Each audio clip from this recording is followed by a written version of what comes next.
શું ખરેખર 12 લાખની આવક સુધી 0% ટેક્સ લાગે છે? તો પછી ટેક્સના આ સ્લેબ 4 લાખથી 8 લાખની આવક હોય તો 5% ટેક્સ, 8 લાખથી 12 લાખની આવક હોય તો 10% ટેક્સ. આ ટેક્સ સ્લેબ કેમ આપેલા છે? કન્ફ્યુઝન છે ને? ચલો તમારી કન્ફ્યુઝન હું આજે આ વિડીયોમાં દૂર કરી દઉં. આ વિડીયોમાં હું તમને આ સ્લેબ વિશે સમજાવીશ અને પણ ઉદાહરણ સાથે. તો આ વિડીયો તમે અંત સુધી જોજો. હું સંજય પ્રજાપતિ, ફાઇનાન્શિયલ એડવાઇઝર. ચાલો સમજીએ આ ટેક્સ સ્લેબને. ધારો કે કોઈ વ્યક્તિની ઇન્કમ 12,75,000 રૂપિયા છે તો એને કેટલો ટેક્સ ભરવાનો થશે એ આપણે ઉદાહરણ સાથે સમજીએ. ઇન્કમ ટેક્સના ન્યૂ રિઝિમ મુજબ એને 75,000 રૂપિયા સ્ટાન્ડર્ડ ડિડક્શન પેટે મળશે. એટલે સ્ટાન્ડર્ડ 75,000 રૂપિયા એની ઇન્કમમાંથી પહેલાં તો બાદ થઈ જશે. એટલે એની ઇન્કમ થઈ 12 લાખ રૂપિયા. હવે ઇન્કમ ટેક્સના નિયમ મુજબ જો કોઈ વ્યક્તિની ઇન્કમ 0થી 4 લાખ હોય તો એને કોઈ ટેક્સ ભરવાનો થતો નથી. પરંતુ જો ઇન્કમ 4 લાખથી 8 લાખ હોય તો એને 5% ટેક્સ ભરવાનો થશે. તો આ કેસમાં એ વ્યક્તિએ 4 લાખથી 8 લાખની વચ્ચે 5% એટલે કે એને 20,000 રૂપિયા ટેક્સ ભરવાનું થશે. બીજી 8 લાખથી 12 લાખની ઇન્કમ ઉપર 10% ટેક્સ એટલે કે એને બીજા 40,000 રૂપિયા ટેક્સ ભરવાનું થશે. એટલે કે આ સ્લેબ મુજબ જોઈએ તો એને 60,000 રૂપિયા ટેક્સ ભરવાનો થાય.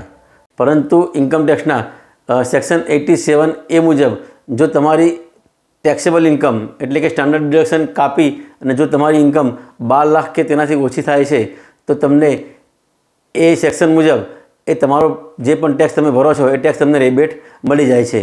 એટલે તમારે 60,000 રૂપિયા ટેક્સ ભરવાનો થતો નથી. હવે બીજું એક ઉદાહરણ લઈ અને વાતને સમજીએ. ધારો કે કોઈ વ્યક્તિની ઇન્કમ 13 લાખ રૂપિયા છે તો પહેલાં તો એને સ્ટાન્ડર્ડ ડિડક્શનના 75,000 રૂપિયાના ઇન્કમમાંથી બાદ થઈ જશે.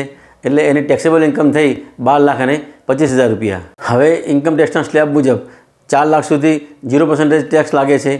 4 લાખથી 8 લાખ હોય તો 5% ટેક્સ લાગે છે એટલે કે 20,000 રૂપિયા ટેક્સ લાગશે. 8 લાખથી 12 લાખ હોય તો 10% ટેક્સ લાગે છે એટલે કે બીજા 40,000 રૂપિયાને ભરવાના થશે. અને 12 લાખથી 16 લાખના સ્લેબમાં 15% ટેક્સ છે. એટલે કે 12 લાખથી 16 લાખના સ્લેબમાં એને 25,000 રૂપિયા વધારાની ઇન્કમ થાય છે. તો એ 25,000ના 15% એટલે કે 3,750 રૂપિયા ટેક્સ એને ભરવાનો થાય છે. તો આ કેસમાં વ્યક્તિએ ટોટલ 63,750 રૂપિયા ટેક્સ ભરવાનો થાય છે. કારણ કે આ કેસમાં સેક્શન 87 એનો લાભ એને મળતો નથી કારણ કે એની ઇન્કમ 12 લાખ કે એનાથી વધારે છે.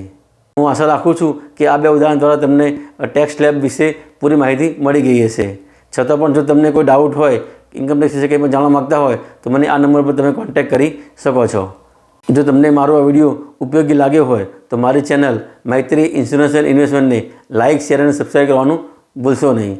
અને મારા પેજને ફોલો કરવાનું પણ ભૂલતા નહીં. નમસ્કાર.